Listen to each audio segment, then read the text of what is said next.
Hey buddy, which way's the summit?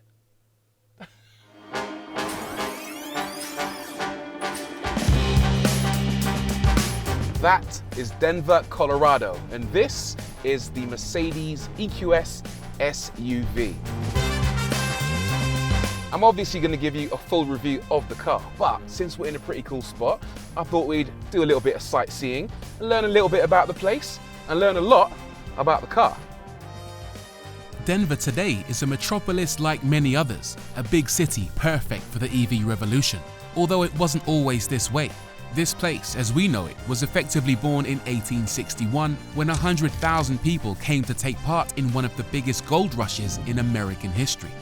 A movement that ultimately laid the foundations for an entire state.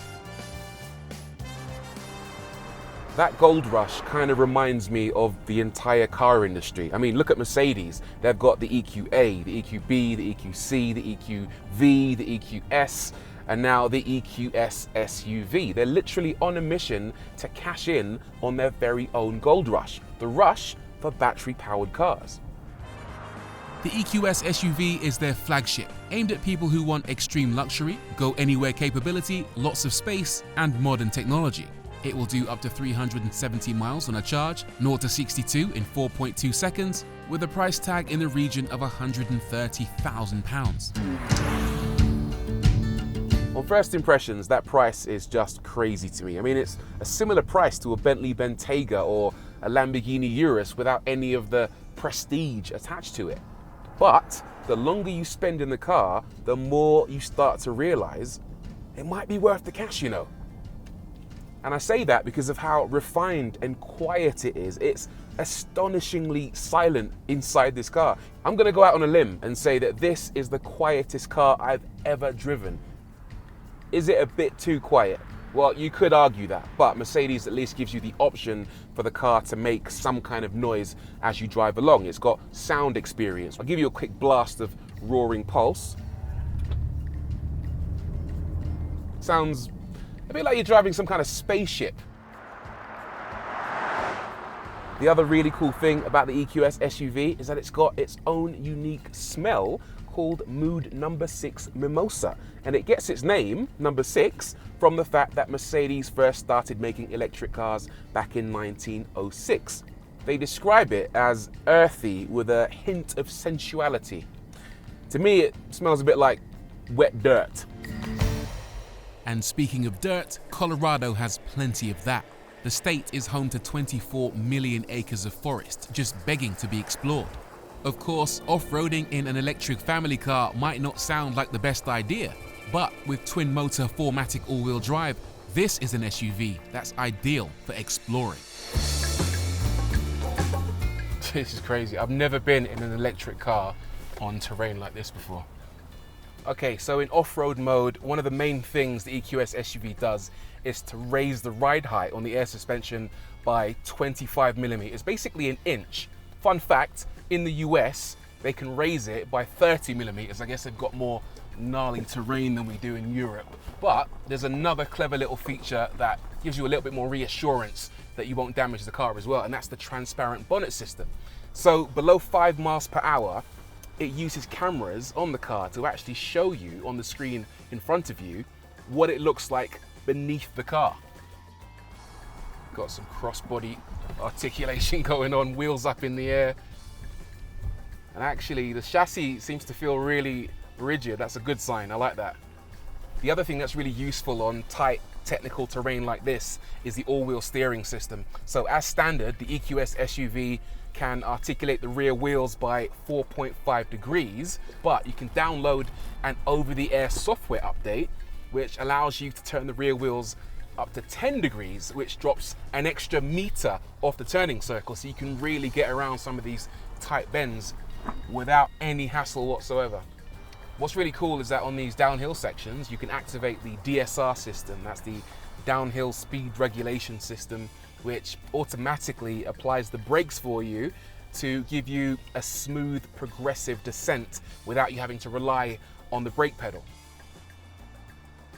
I did not expect Mercedes to engineer this level of off-roading ability into the car, and I definitely don't expect every customer who's gonna buy this car to actually use it, but I tell you what, how cool, how reassuring that if you need it, it's there.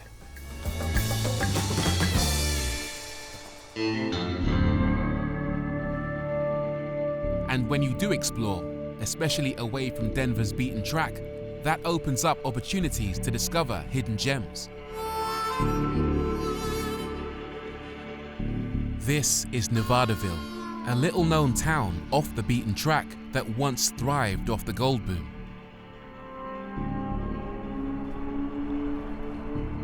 Many moved here in the late 1800s to seek their fortune. At one point, it was referred to as the richest square mile on Earth. But when all the gold was prospected and mined, its inhabitants moved out, leaving behind a ghost town.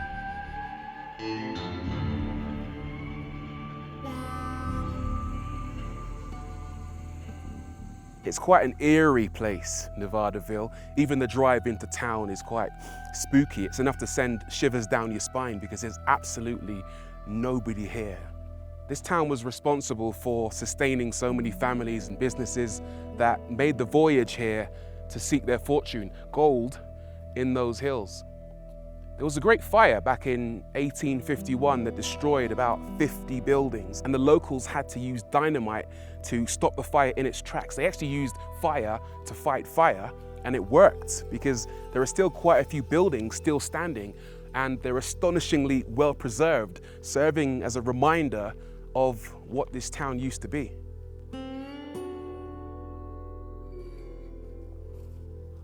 I think this is definitely the most fascinating bit of Nevadaville. If you look in the distance, you can see these old mining buildings, some of which were destroyed in the fire and others which just became weathered and damaged over time.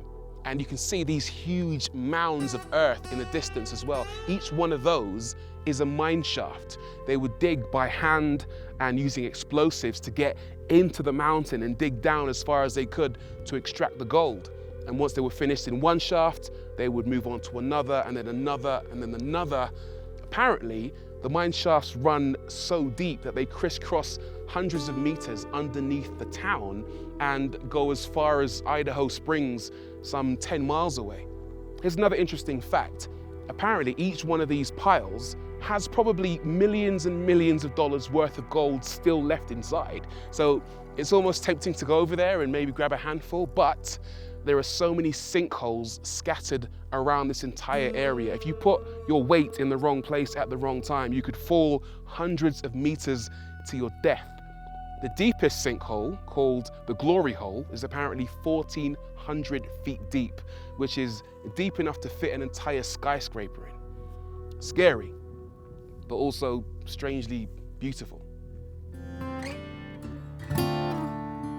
Whether you could say the same thing about the EQS SUV is up for debate. It's certainly not as eye-catching as some in its price bracket. The front grille is at least distinctive, housing the various sensors. The lights are matrix beam LEDs, and while there is no front trunk, the bonnet does hold an enormous HEPA filter that's effective enough to filter out even COVID particles, although we don't get this in the UK.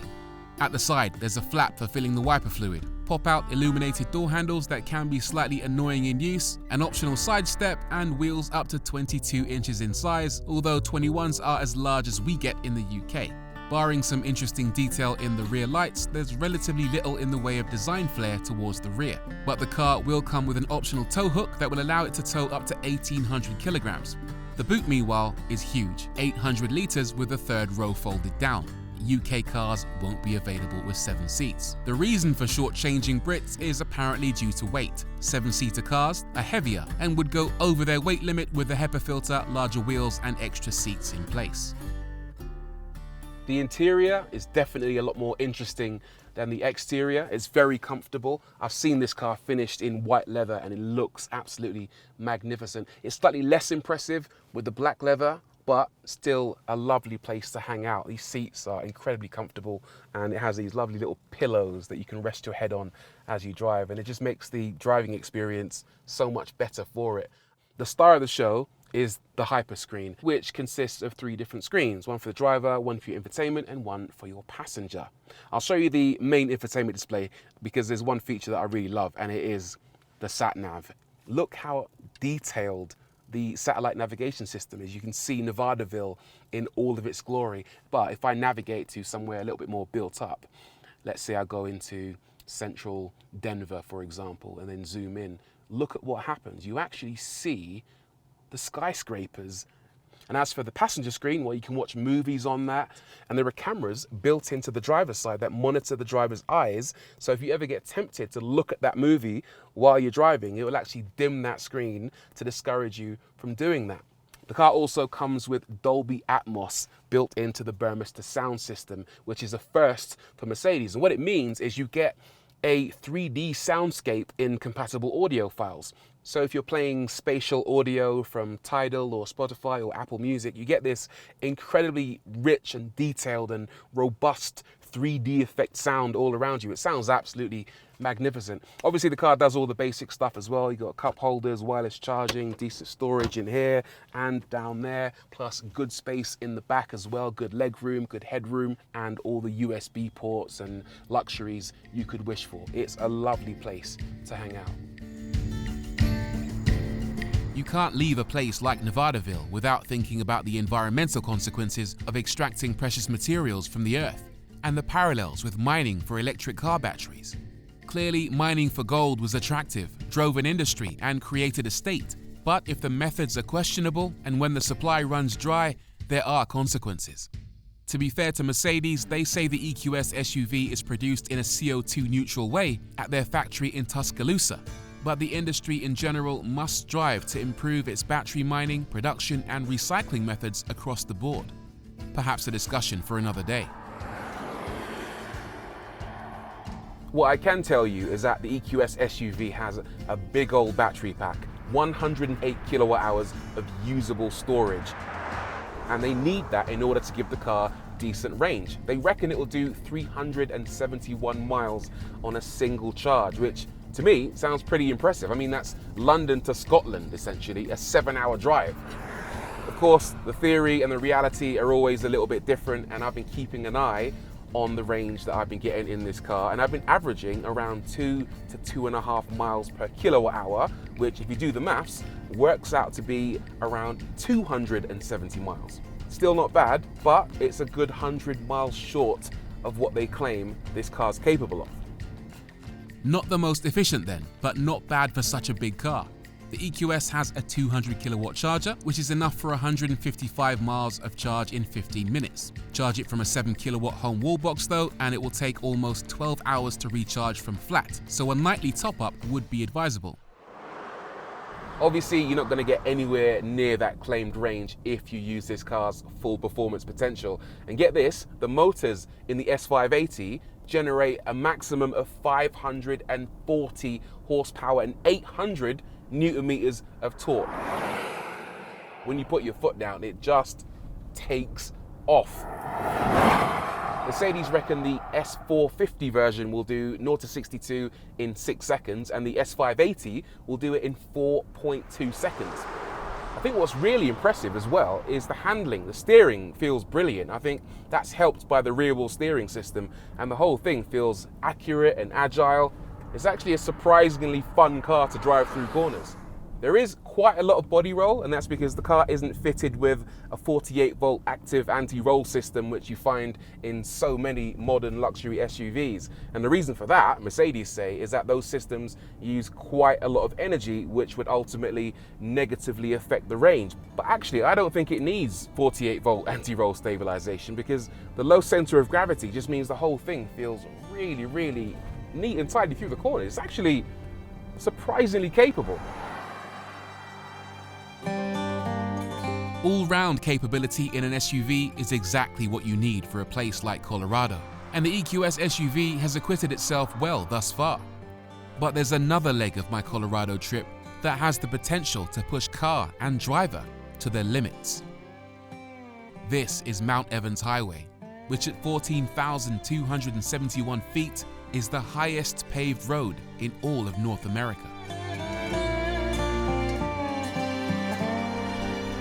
Honestly, this is one of the most astonishing places I think I've ever been to. Not just because of how beautiful it is, but because of how it affects you as well. Currently, I'm at 11,830 feet. I'm above clouds that I can see in the distance. There are planes in the sky, probably at cruising altitude, that look almost like you could reach out and touch them, unless the altitude is getting to my head. It's just a surreal experience. The air is so thin that I'm kind of struggling to breathe and struggling to think at the same time.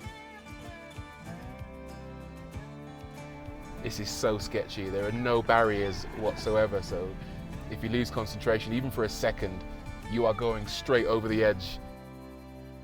Quite a few car manufacturers will actually bring their cars up to Mount Evans Highway to find an indication of how they'll perform at altitude. And the higher you go, the less performance you get because of how little air there is.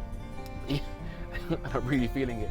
The interesting thing is that electric cars aren't affected by that in the slightest. So every ounce of power that you have at low level, you still have it up at altitude. And that's one huge advantage that EVs have over their ICE engine counterparts. And this is it. This is as high as we can get at this time of year. Summit Lake, it's about 13,000 feet up in the air. The gates are closed for winter because the roads can get really, really treacherous if you were to go past this point. And quite frankly, I don't want to get stuck up there. So I feel like this might be the end of the road for us.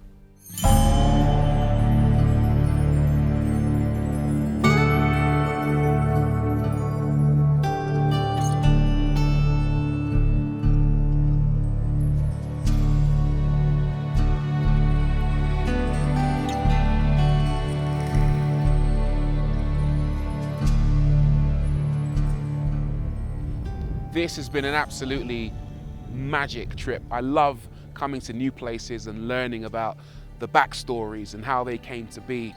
As for the car, I will admit I did have some misgivings about it, but I think over the course of the journey, it's acquitted itself really well.